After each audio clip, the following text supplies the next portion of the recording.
जी माझी माहिती आहे त्याच्यामध्ये देवेंजींचं लोकांना भेटणं पहाटे 3-3 वाजेपर्यंत चालतं.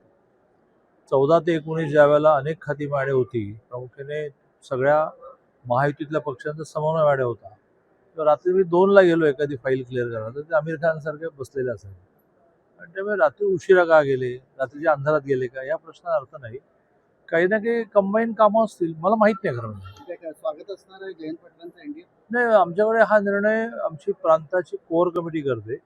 असा प्रस्तावच आला नाही. प्रस्ताव आला तर एक 5-6 जणांची कोर कमिटी आहे आणि एक 20-22 जणांची आहे. त्या कोर कमिटीसमोर हा विषय येतो की यांना घ्यायचं का, यांना घ्यायचे प्लस काय आणि मायनसेस काय, असा अजून काही विषय अजेंडावर आलाच नाही. मंत्रिमंडळ विस्तारात होईल असं सांगितलं जातं.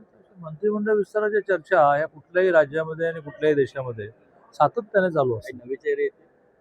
नाही, मुळात रिशफलिंग व्हायचंय की नाही हाच महत्त्वाचा मुद्दा आहे.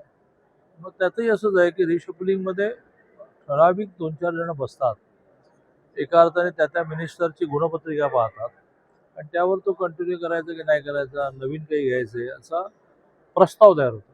राज्यात निर्णय कधी होतो, मग तो प्रस्ताव दिल्लीत जातो. पण अशी कुठलीही सुरुवात अजून झालेली नाही आहे.